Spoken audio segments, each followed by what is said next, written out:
ತ್ರೈಗುಣ್ಯ ವಿಷಯವಾದ ದೇವತೆಗಳಿಂದ ಆರಂಭಗಳು ಸ್ಥಾವರಾಂತವಂತಹ ಭೂತಗಳ ಸೃಷ್ಟಿ ಆಯಿತು. ಅದೆಲ್ಲ ಆಯಿತು, ಆದರೂ ಏನು ಪ್ರಪಂಚ ಬೆಳೆಯಲಿಲ್ಲ ಅಂತ ಹಾಗೆ ಇತ್ತು. ಇದನ್ನು ಯೋಚನೆ ಮಾಡಿ ಮುಂದಕ್ಕೆ ಭೃಗು, ಪುಲಸ್ತ್ಯ, ಪುಲಹ, ಕ್ರತು, ಅಂಗಿರಸ, ಮರೀಚಿ, ದಕ್ಷ, ಅತ್ರಿ, ವಸಿಷ್ಠ ಅಂತ ಹೀಗೆ 9 ಮಂದಿ ಋಷಿಗಳನ್ನು ಮಾನಸವಾಗಿ ಪಡ್ಕೊಂಡಿದ್ದಾರೆ ಬ್ರಹ್ಮದೇವರು. ಬ್ರಹ್ಮದೇವರ ಕೋಪದಿಂದ ರುದ್ರನ ಉತ್ಪತ್ತಿಯಾಯಿತು. ಆ ರುದ್ರ ಈಶ್ವರ ಪೂರ್ವೇಶಾಮಪಿ ಪೂರ್ವಜಂ, ಪೂರ್ವಿಕರಿಂದಲೂ ಪೂರ್ವಜ, ಹುಟ್ಟಿದ್ದು ಮಾತ್ರ ಮತ್ತೆ ಅಂತಹ ಅವನು ಉದಾಯಿತು. ಯಾಕೆಂದರೆ ಅವನಿಗಿಂತ ಪೂರ್ವದಲ್ಲಿ ಹುಟ್ಟಿದವರು ಸನಂದನಾದಿಗಳು ರುದ್ರನಿಂದ. ನತೇ ಲೋಕೇಶು ಸಜ್ಜಂತೋ ನಿರಪೇಕ್ಷ ಸಮಾಹಿತಾ, ಸನತ್ಕುಮಾರಾದಿಗಳು ಲೋಕದಲ್ಲಿ ತಾವು ಪುನಃ ತಮ್ಮಿಂದ ಬೆಳವಣಿಗೆ ಆಗುವಂತೆ ಅವರದರಲ್ಲಿ ತಮ್ಮನ್ನು ತಾವು ತೊಡಗಿಸಿಕೊಂಡಿಲ್ಲ. ಅನಂತರದಲ್ಲಿ ಬ್ರಹ್ಮದೇವರು ಅರ್ಧನಾರಿ ನರವಪುಹು ಪುರುಷೋತಿ ಶರೀರವಾನ್, ಅರ್ಧ ನಾರಿ ಅರ್ಧ ನರ ಇಂತಹ ಒಂದು ರೂಪವನ್ನು ಧಾರಣೆ ಮಾಡಿದ್ರಂತೆ. ತಕ್ಷಣ ಅದನ್ನು ಅಂತರ್ಧಾನಗೊಳಿಸಿದ್ದಾರೆ. ಅದರಿಂದಲೇ 2 ಹುಟ್ಟಿದೆ. ಒಂದು ಮನುಕುಲದ ಮೂಲಪುರುಷರಂತಹ ಸ್ವಯಂಭುವ ಮನು, ಹಾಗೂ ಇನ್ನೊಂದು ಅದರಲ್ಲೇ ಸ್ತ್ರೀ, ಅವಳು ಸ್ತ್ರೀಯರಲ್ಲಿ ಪ್ರಧಾನಳಾದಂತಹ ಶತರೂಪಾದೇವಿ. ತೊಂದರೆ ಇಲ್ಲ ಅಂತ ಬ್ರಹ್ಮದೇವರಿಗೆ ಸಂತೋಷ ಆಯಿತಂತೆ.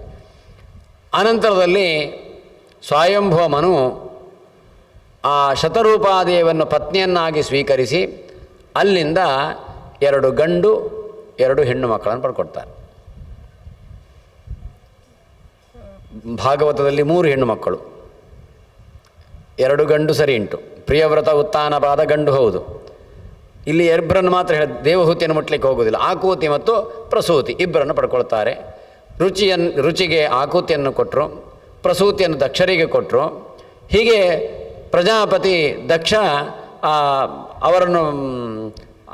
ಇವರನ್ನು ಪಡ್ಕೊಂಡು, ಪ್ರಸೂತಿಯನ್ನು ಪಡ್ಕೊಂಡು ಆ ಮೂಲಕವಾಗಿ 12 ಮಕ್ಕಳನ್ನು ಪಡ್ಕೊಂಡ. ಸ್ವಯಂಭವ ಮನ್ವಂತರದಲ್ಲಿ ಯಾಮ ಅಂತ ಇತ್ಯಾದಿಗಳನ್ನು ಅವರು ಪಡ್ಕೊಂಡ್ರು. ಹೀಗೆ ಅನಂತರ ಪ್ರಸೂತ್ಯಾಂಚ ತಥಾ ದಕ್ಷ ಚತಸ್ರೋ ವಿಂಶತಿಸ್ತತ, ಅನಂತರದಲ್ಲಿ ಪುನಃ 24 ಮಕ್ಕಳನ್ನು ಪಡ್ಕೊಂಡ್ರು. ಭಾಗವತದಲ್ಲಿ ಆರಂಭದಲ್ಲಿ ಷೋಡಶಾಮಲ ಲೋಚನಾಹ ಅಂತ 16 ಮಂದಿ ಮಕ್ಕಳು, ಅನಂತರದಲ್ಲಿ ದಕ್ಷ ಪ್ರಜಾಪತಿಗಳು ಪಡ್ಕೊಳ್ಳೋದು 60 ಮಂದಿ ಹೆಣ್ಣುಮಕ್ಕಳು. ಇಲ್ಲಿ ಇಷ್ಟನ್ನು ಹೇಳಿದ್ದಾರೆ ಇದರಲ್ಲಿ. ಅದರಲ್ಲಿ ಪುನಃ ಧರ್ಮನಿಗೆ ಒಂದಿಷ್ಟು ಹೆಣ್ಣುಮಕ್ಕಳನ್ನು ಕೊಟ್ಟರು. ಮುಂದಕ್ಕೆ ಕೆಲವು ಹೆಣ್ಣುಮಕ್ಕಳನ್ನೆಲ್ಲ ಭೃಗು, ಭವ, ಮರೀಚಿ ಇತ್ಯಾದಿಗಳೆಲ್ಲ ಕೊಟ್ಟಿದ್ದಾರೆ. ಅವರು ಅದನ್ನು ಸ್ವೀಕರಿಸಿ ತನ್ಮೂಲಕವಾಗಿ ತಾವು ಪ್ರಪಂಚದ ಬೆಳವಣಿಗೆಗೆ ಕಾರಣರಾದರು ಅಂತ ಹೇಳಿ, ಅದೇ ರೀತಿ ಇನ್ನು ಅಧರ್ಮ ವೃಕ್ಷದ ಬೆಳೆದ ಕ್ರಮವನ್ನು ಹೇಳ್ತಾರೆ. ಅದು ಹೇಗೆ ಬೆಳೆಯುತ್ತೆ ಎಂಬುದನ್ನು ಕೂಡ ಹೇಳ್ತಾರೆ. ನಾತ್ತವ್ಯಂತೋ ಜಗದಿದಂ ಜಹಿಕೋಪಂ ಶಮಂ ರಜಾ ತಜೇನಾಂ ತಾಮಸೈ ಮೃತ್ಯುಂ ಅಪಾಸ್ಯ ರಜಸಕ್ಕಲ್ಪ. ಒಂದನ್ನು ದುಸ್ಸಹ ಅಂತ, ಅಧರ್ಮದ ವೃಕ್ಷದಲ್ಲಿ ಬಂದ ಒಬ್ಬಳು ಹೆಣ್ಮಗಳು, ಅವಳು ದುಸ್ಸಹ ಅಂತ. ದುಸ್ಸಹ ಎಂಬವಳೇ ಅಲಕ್ಷ್ಮಿ, ಕಲಿಯ ಪತ್ನಿ. ಅವಳು ಹುಟ್ಟಿದವಳೇ ಇಡೀ ಪ್ರಪಂಚವನ್ನು ತಿನ್ನಲಿಕ್ಕೆ ಶುರು ಮಾಡಿಬಿಟ್ಲಂತೆ. ಅದನ್ನು ನೋಡಿ ಹೇಳ್ತಾರೆ, ತಿನ್ನಬೇಡ, ಬಿಟ್ಟು ಬಿಡಿದನ್ನು ಅಂತ ಹೇಳಿದರು ಬ್ರಹ್ಮದೇವರು. ಕ್ಷುತ್ಕ್ಷಾಮೋಸ್ಮಿ, ಆದರೆ ನನಗೆ ಹಸಿವೆ ನೀರಡಿಗೆ ಜೋರು ಆಗ್ತಾ ಉಂಟು, ಕುಡಿಬೇಕು ಅಂತ ಅನಿಸ್ತಾ ಉಂಟು, ತಿನ್ನಬೇಕು ಅಂತ ಆಗ್ತಾ ಉಂಟು, ತೃಪ್ತಿ ಆಗ್ತಾ ಇಲ್ಲ, ನನಗೆ ಬೇಕು, ಮತ್ತು ಏನು ನಾನು ಬಲ ಪಡ್ಕೊಳ್ಳಿ ಅಂತ ಕೇಳಿದರೆ ಬ್ರಹ್ಮದೇವರು ಹೇಳ್ತಾರೆ, ನೋಡು ನಿನಗೆ ಜಾಗ ಕೊಡ್ತೇನೆ, ನೀನು ಏನು ತಿನ್ನಬೇಕು ಅಂತ ಅನ್ನುವಾಗ ಇಲ್ಲೊಂದು ಒಳ್ಳೆಯ ಧರ್ಮೋಪದೇಶ ಉಂಟು. ಬ್ರಹ್ಮದೇವರು ಕೊಡುವಂಥ ಇದೇನು ಅಂತಂದರೆ, ನಿನಗೆ ತಿನ್ನಲಿಕ್ಕೆ ಏನು ಅಂತಂದರೆ ದುಸ್ಸಹ ಎಂಬ ಅಲಕ್ಷ್ಮೀ ಸ್ವರೂಪಳಾದ ಕಲಿಯ ಪತ್ನಿಗೆ ಕೊಡುವ ಜಾಗಗಳು ಯಾವುದು ಅಂತಂದರೆ, ತಮಾಶೆಯೋ ಗೃಹಂ ಪುಂಸಾಂ ಜನಶ್ಚ ಅಧಾರ್ಮಿಕೋ ಬಲಂ. ಅಧಾರ್ಮಿಕನಾದ ಮನೆಯೇ ನಿನಗೆ ತಿನ್ನುವುದಕ್ಕೆ ಮನೆ, ಅವನ ಬಲ, ಅವನ ಪುಷ್ಟಿ, ಅಲ್ಲಿ ನೀನು ವಾಸ ಮಾಡು, ಆಯಿತಾ. ಇನ್ನು ಭಗ್ನಭಾಂಡಗತಂ ತದ್ವನ್ ಮುಖವಾತೋಪಶಮಿತಂ, ಯಾವ ಮನೆಯಲ್ಲಿ ಆಹಾರಾದಿಗಳನ್ನು ನಾಯಿ ಇತ್ಯಾದಿಗಳು ನೋಡಿರ್ತದೆ ಅದು ನಿನಗೆ ಆಹಾರ. ಯಾವುದು ಒಡೆದ ಪಾತ್ರದಲ್ಲಿರುವ ಪದಾರ್ಥ ಯಾವುದುಂಟೋ ಅದು ನಿನಗೆ ಆಹಾರ. ಯಾವುದು ಬಾಯಲ್ಲೇ ಗಾಳಿ ಹಾಕಿ ಫೂ ಅಂತ ಊದಿಕೊಂಡು ಬಾಯಲ್ಲೇ ಗಾಳಿ ಹಾಕಿ ಬೇಯಿಸ್ತಾರೆ ಅದು ನಿನಗೆ ಆಹಾರ. ಉಚ್ಚಿಷ್ಟವಾದದ್ದು, ಬೇಯದೇ ಇದ್ದದ್ದು, ಅನಂತರದಲ್ಲಿ ಅಸಂಸ್ಕೃತವಾದದ್ದು, ತುಂಡು ತುಂಡಾದಂತಹ ಭಗ್ನವಾದ ಆಸನದಲ್ಲಿ ಇರುವಿಕೆ, ಭುಕ್ತಂ ಆಸನ್ನಾಗತಮೇವಚ ತಿಂದುಳಿದದ್ದು, ಅನಂತರದಲ್ಲಿ ವಿದಿಕ್ಕುಗಳಲ್ಲಿ ಕೂತು ಸಂಧ್ಯಾವಂದನೆ ಮಾಡುವಂಥದ್ದು, ಅಂದರೆ ವಿದಿಕ್ಕುಗಳಿಗೆ ಆಗ್ನೇಯ ವಾಯವ್ಯ ನೈಋತ್ಯಾದಿಗಳಿಗೆ ಮುಖ ಮಾಡಿಕೊಂಡು ಸಂಧ್ಯಾವಂದನೆ ಮಾಡುವಂಥದ್ದು, ಇನ್ನು ಸಂಧ್ಯಾಕಾಲದಲ್ಲಿ ನೃತ್ಯವಾದ್ಯಾದಿಗಳನ್ನೆಲ್ಲ ಇದು ಮಾಡಿಕೊಳ್ಳುವಂಥದ್ದು, ಇದೆಲ್ಲ ನಿನಗೆ ಭಕ್ಷ್ಯ ಮತ್ತು ಪೇಯ ನಿನಗೆ ಸ್ವೀಕರಿಸಲಿಕ್ಕೆ ಇದ್ದಂತಹ ಜಾಗ. ಇನ್ನು ಕೆಲವು ಹೇಳ್ತೇನೆ ಅಂತಾರೆ, ಶ್ರದ್ಧೆ ಇಲ್ಲದೆ ಹೋಮಿಸುವಂಥದ್ದು, ಶ್ರದ್ಧೆ ಇಲ್ಲದೆ ಮಾಡಿದಂತಹ ದಾನದ ಫಲ ನಿನಗೆ ಅದು. ಅಸ್ನಾತೈಹಿ ಯದವಜ್ಞೆಯ ಸ್ನಾನ ಮಾಡದೆ ಮಾಡುವಂತಹ ಕರ್ಮಾಂಗಗಳು, ಅವಜ್ಞ ಅಪಮಾನ ಮಾಡಿ ಮಾಡುವಂತಹ ಕರ್ಮಾಂಗ ನಿನಗೆ ಭೋಗ್ಯವಾದದ್ದು. ಎನ್ನಾಂಬುಪೂರ್ವಕಂ ಕ್ಷಿಪ್ತಂ ನೀರಿಲ್ಲದೆ ಬರೀ ಹಾಗೇನೆ ಹಾಕಿದ್ದು ನಿನಗೆ. ಕ್ಷಿಪ್ತಂ ಅನಾಸಿ ಅನಾತ್ಮೀಕೃತಮೇವಚ ತ್ಯಕ್ತಂ ಆವಿಷ್ಕೃತಂ ಯತ್ತು ದತ್ತಂ ಚೈವಾತಿ ವಿಸ್ಮಯಾತ್. ಒಬ್ಬರು ದಾನ ಅಂತ ಕೊಟ್ಟಿರ್ತಾರೆ, ಅದನ್ನು ಎಸೆಯುವುದು, ಅದರದ್ದು ಅಂದರೆ ಎಸೆದದ್ದು ನಿನಗಲ್ಲ, ಮತ್ತು ಅದು ಆ ದಾನದ ಫಲ ಉಂಟಲ್ಲ ಅದು ನಿನಗೆ ಹೋಗಲಿ. ಇದು ನಾವು ಇದರ ವಿವರಣೆ ಕೊಡಲಿಕ್ಕೆ ಹೋಗುವುದಿಲ್ಲ, ಯಾಕೆಂದರೆ ಹಲವಾರು ಮಂದಿಗೆ ನೋವಾಗಲಿಕ್ಕೆ ಸಾಕು. ಇದನ್ನು ನಾವು ಅರ್ಥೈಸಿಕೊಂಡ್ರೆ ಸಾಕು, ನಾವು ಹೇಗಿರಬೇಕು ಎಂಬುದಕ್ಕೆ ಅದನ್ನು ಹೇಳ್ತಾ ಬರ್ತಾರೆ. ಅದೇ ರೀತಿ ದುಷ್ಟಂ ಕ್ರುದ್ಧಾ ತದತ್ತಂ ಚ ಯಕ್ಷ್ಮನ್ ಪ್ರಾಪ್ಸ್ಯಸಿ ತತ್ಫಲಂ. ಅದಲ್ಲದೆ ಯಚ್ಚ ಪೌನರ್ಭವ ಕಿಂಚಿತ್ ಕರೋತ್ಯಾಮುಷ್ಮಿಕೆಂ ಕ್ರಮಂ. ಪುನರ್ಭೂಹು ಅಂತುಂಟು, ಅದೇ ವಿವರಣೆ ಬೇಡ, ಅದು ವಿವಾಹಕ್ಕೆ ಸಂಬಂಧಪಟ್ಟದ್ದು. ಒಂದಾಗಿರ್ತದೆ, ಅದು ಅಲ್ಲದೆ ಅದನ್ನು ಬಿಟ್ಟು ಮತ್ತೊಂದು ಮಾಡಿ ಇನ್ನೊಂದು ಮಾಡಿಕೊಂಡು ಅದನ್ನು ಪುನರ್ಭೂಹು ಅಂತ ಅನ್ನುವಂಥದ್ದು, ಇದು ಶಾಸ್ತ್ರ ನಿಷಿದ್ಧವಾದದ್ದು. ಹೀಗೆ ಈ ರೀತಿಯಲ್ಲಿ ಇರುವವರು ಮಾಡಿದ ಸತ್ಕರ್ಮಗಳ ಫಲ ನಿನಗೆ ಹೋಗಲಿ ಅಂತ ಹೀಗೆ ಅನೇಕ ವಿಧವಾದ ಯಚ್ಚ ಪೌನರ್ಭವ ಯೋಷಿತ್ ತದ್ಯಕ್ಷ್ಮ ತವ ತೃಪ್ತಯೇ ಕನ್ಯಾಶುಲ್ಕೋಪಧಾನಾಯ ಸಮುಪಾಸ್ತೆ ಧನಕ್ರಿಯಾ ಯಚ್ಚಾರ್ಥ ನಿವೃತ್ತೌ ಕಿಂಚಿತ್ ಅಧೀತಂ ಎನ್ನ ಸತ್ಯತಃ. ಸತ್ಯ ಹೇಳದೆ ಅಧ್ಯಯನ ಮಾಡಿದ ವಿದ್ಯೆ ಅದರ ಫಲ ನಿನಗೆ ಹೋಗಲಿ.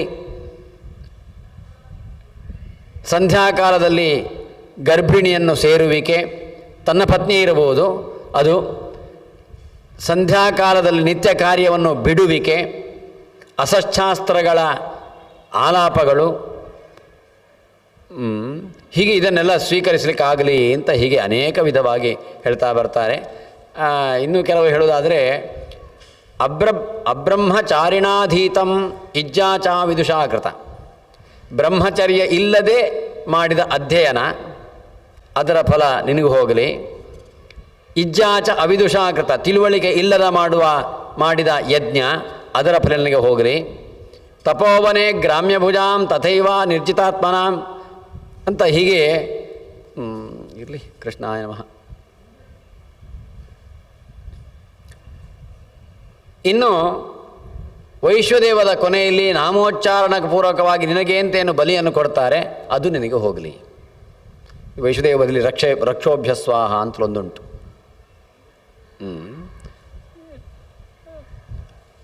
ಎಲ್ಲಿಗೆಲ್ಲ ಹೋಗಬಾರ್ದು ಅಂತ ಹೇಳ್ತಾರೆ.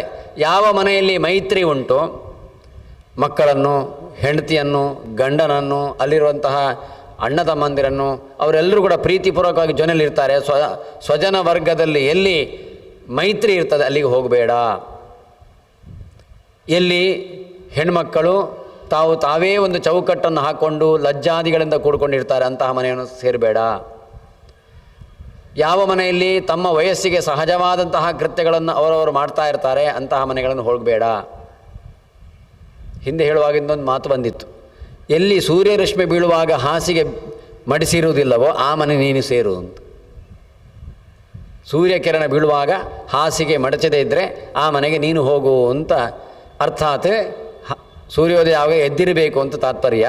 ಇಲ್ಲದ್ರೆ ಅಲಕ್ಷ್ಮಿ ಅವಳು ಅಲ್ಲಿಗೆ ಬಂದು ಕೂಡ್ತಾಳೆ ಅಂತ. ಹೀಗೆ ಅನೇಕ ವಿಧವಾದ ಇದನ್ನೆಲ್ಲ ಹೇಳ್ತಾ ಭಾಸ್ಕರ ಅದೃಷ್ಟ ಶಯ್ಯಾನಿ. ಯಾವ ಮನೆಗೆ ಹೋಗಬಾರ್ದು? ಯಾವ ಮನೆಯಲ್ಲಿ ಹಾಸಿಗೆ ಉಂಟು ಅಂತ ಸೂರ್ಯನಿಗೆ ಗೊತ್ತೇ ಇಲ್ವೋ ಆ ಮನೆಗೆ ಹೋಗಬೇಡ ನೀ. ಅರ್ಥಾತ್ ಸೂರ್ಯ ಬರೋಷ್ಟೊತ್ತಿಗೆ ಹಾಸಿಗೆ ಎಲ್ಲ ಮರಚಿತ್ತ ಆಯಿತು. ಹೀಗೆ ಸೂರ್ಯಾವಲೋಕ ದೀಪಾನಿ ಲಕ್ಷ್ಮ್ಯಾ ಗೇಹಾನಿ ಭಾಜನಂ ಯತ್ರೋಕ್ಷ ಚಂದನಂ ವೀಣಾ ಆದರ್ಶೋ ಮಧುಸರ್ಪಿಷಿ ವಿಷಾಜ್ಯ ತಾಮ್ರ ಪಾತ್ರಾಣಿ ತದ್ಗೃಹಂ ನತವಾಶ್ರಯ. ಅಂಥ ಮನೆಗೆಲ್ಲ ಹೋಗಬೇಡ ಅಂತ ಒಂದು, ಅದರ ಬಗ್ಗೆನೂ ಕೂಡ ಒಳ್ಳೆಯ ಮನೆಗೆ ಹೋಗಬೇಡ ಅಂತ ಅರ್ಥ. ಎಲ್ಲಿ ಧಾನ್ಯಗಳನ್ನು ದಾಟ್ತಾರೆ ಅಲ್ಲಿಗೆ ಹೋಗಬೇಡ, ಅದು ನಿನ್ನ ಮನೆ. ಧಾನ್ಯವನ್ನು ದಾಟಬಾರ್ದು.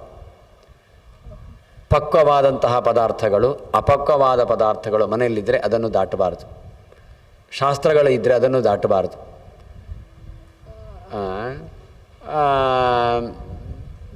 ಮಾನುಷಾಸ್ಥಿ ಗೃಹೇ ಯತ್ರ, ಯಾವ ಮನೆಯಲ್ಲಿ ಮನುಷ್ಯರ ಅಸ್ಥಿ ಉಂಟೋ ಅದು ನಿನ್ನ ಮನೆ. ಯಾವ ದಿವಾರಾತ್ರಂ ಮೃತಸ್ಥಿತಿ ತತ್ರ ಯಕ್ಷ್ಮ ತವ ವಾಸಃ ತಥಾನ್ಯೇಷಾಂಚ, ಹಗಲು ರಾತ್ರಿ ಒಂದು ವೇಳೆ ಆ ಮನೆಯಲ್ಲಿ ಆ ಹೆಣ ಉಂಟು ಅಂತಿದ್ರೆ ಅದು ನಿನ್ನ ಮನೆ. ಯಾರಿಗಾದರೂ ಹಾಗಾಗಬಾರ್ದು ಅಂತಿದ್ರೆ ನಾವು ದೊಡ್ಡ ವ್ಯಕ್ತಿಗಳು, ರಾಜಕಾರಣಿಗಳೆಲ್ಲ ಆಗಬಾರ್ದು. ಅದು ಯಾಕೆಂದರೆ 2 ದಿವಸ 3 ದಿವಸ ಅಂತ ಇಟ್ಟು ಬಿಡ್ತಾರೆ. ಕೊನೆಗೆ ಎಲ್ರಿಗೂ ದರ್ಶನ ಆಗಬೇಕಲ್ಲ, ಬಂದು ಹೋಗಲಿಕ್ಕೆಲ್ಲ ಒಂದು ವ್ಯವಸ್ಥೆ ಅಂತ. ಹೀಗೆ ಅದೆಲ್ಲ ದುಸ್ಸಹ ಎಂಬಂತಹ ಆ ಅಲಕ್ಷ್ಮಿ ಏನು ಸ್ವರೂಪಳಾದಂತಹ ಕಲಿಯ ಪತ್ನಿಗೆ ನಾವು ಮಾಡಿದ ಸತ್ಕರ್ಮದ ಫಲಗಳೆಲ್ಲ ಹೋಗಿಬಿಡ್ತದೆ. ಆದ್ದರಿಂದ ನಾವು ಅಂಥದ್ದನ್ನು ಮಾಡಬಾರ್ದು ಎಂಬುದರಲ್ಲಿ ತಾತ್ಪರ್ಯ. ಹೀಗೆ ಅವರನ್ನು ಸೃಷ್ಟಿಸಿದಂಥಲ್ಲಿ ಅವಳಿಗೆ ಯಾವ ಜಾಗ, ಅವಳಿಗೆ ಕುಡಿಲಿಕ್ಕೇನೋ, ಸ್ವೀಕರಿಸಲಿಕ್ಕೇನು ಅಂತ ಅನ್ನೋದಕ್ಕೆ ಬ್ರಹ್ಮದೇವರು ಇಂತಹ ಜಾಗವನ್ನು ಅವಳಿಗೆ ಕಲ್ಪಿಸಿದ್ದಾಳೆ. ಇತ್ಯುಕ್ತ ದುಸ್ಸಹಂ ಬ್ರಹ್ಮ ತತ್ರೈವಾಂತರಧೀಯತ. ಇಷ್ಟನ್ನು ಹೇಳಿ ಬ್ರಹ್ಮದೇವರು ಅಂತರ್ಧಾನಗೊಂಡಿದ್ದಾರೆ. ಮುಂದಕ್ಕೆ ದುಸ್ಸಹಸ್ಯ ಭವದ್ಭಾರ್ಯ ನಿರ್ಮಾಷ್ಟಿರ್ನಾಮ ನಾಮತಃ ಜಾತಾ ಕಲೆಯತು ಭಾರ್ಯಾಯ ಮೃತೌ ಚಾಂಡಾಲ ದರ್ಶನಾತ್. ನಿರ್ಮಾಷ್ಟಿ ಅಂತ ಕಲಿಯ ಪತ್ನಿಯಲ್ಲಿ ಹುಟ್ಟಿದವಳು. ಹೀಗೆ ಅವಳು ಕೂಡ ದೋಷದ ಒಂದು ಸ್ವರೂಪಿಣಿ. ಅವಳು ಯಾವ ಮನೆ, ಅವಳಿಗೆ ಇರಲಿಕ್ಕೆ ಜಾಗ ಏನು ಅಂತ ಕೇಳುವಾಗ ಇಲ್ಲಿ ದಂತಾಕೃಷ್ಟಿ ಪ್ರಸೂತಾನಾಂ ಬಾಲಾನಾಂ ದಶನಸ್ಥಿತ, ಕಟಕಟ ಅಂತ ಮಾಡೋದು ಹಲ್ಲುಗಳನ್ನು ಕಚ್ಚಿಕೊಂಡು, ಅದೆಲ್ಲ ಅವಳ ಜಾಗ ಆಗ್ತದೆ. ಅದನ್ನು ಹೇಳ್ತಾರೆ, ಹಾಗೆ ಮಾಡಬೇಡ ಅಂತ ದೊಡ್ಡವರು ಹೇಳ್ತಾರೆ. ಸಾಮಾನ್ಯ ಮನೆಯಲ್ಲೆಲ್ಲ ಅಂಥದ್ದನ್ನು ಮಾಡುವಾಗ ಮಾಡಬೇಡ ಅಂತಾರೆ. ಇನ್ನು ಶಯನಸ್ಯೋಪರಿ ಕ್ಷಿಪ್ತೈ ಮಾನುಷೈರ್ ದರ್ಶನೋಪರಿ ಅನೇಕ ಉಂಟು. 2 ಕೈಗಳಿಂದ ತಲೆ ಕೂದಲನ್ನು ಕೆರ್ಕೊಳ್ಳುವುದು, 2 ಕೈಯಿಂದ, ಆ ಜಾಗನಿಂದಾಗಲಿ ಅಂತಾರೆ. ಕೆಟ್ಟ ಮಾತುಗಳು ಬರುವಂತಹದ್ದೆಲ್ಲ. ಒಂದು ವೇಳೆ ನಮಗೆ ಇಂಥದ್ದೆಲ್ಲ ಅಮಂಗಲವಾದದ್ದು, ದುಷ್ಟವಾದದ್ದು ಏನಾದರೂ ನಮಗೆ ಕಾಣಿಸಿತು, ಆಯಿತು ಅಂತ ಆದರೆ ಏನು ಮಾಡಬೇಕು ಅಂತಂದರೆ ತತ್ಕ್ಷಣದಲ್ಲೇ ದುಷ್ಟೇ ಶ್ರುತೆ ತಥೈ ಹೋಗ್ತೆ, ನಮ್ಮ ಬಾಯಿಂದಲೂ ಏನಾದರೂ ಅಪ್ಪಿತಪ್ಪಿ ಏನಾದರೂ ಬೇಡವಾದ ಶಬ್ದಗಳು ಬಂದರೆ, ಇಲ್ಲ ನಾವಂತಹ ಶಬ್ದಗಳನ್ನೇನಾದರೂ ಕೇಳಿದರೆ ಕೀರ್ತನೀಯೋ ಜನಾರ್ದನ, ತಕ್ಷಣದಲ್ಲೇ ದೇವರ ಸ್ಮರಣೆ ಮಾಡುವ, ಹರೇ ಹರೇ ಹರೇ ಅಂತ ದೇವರ ಸ್ಮರಣೆಯನ್ನು ಮಾಡಿಕೊಳ್ಬೇಕು.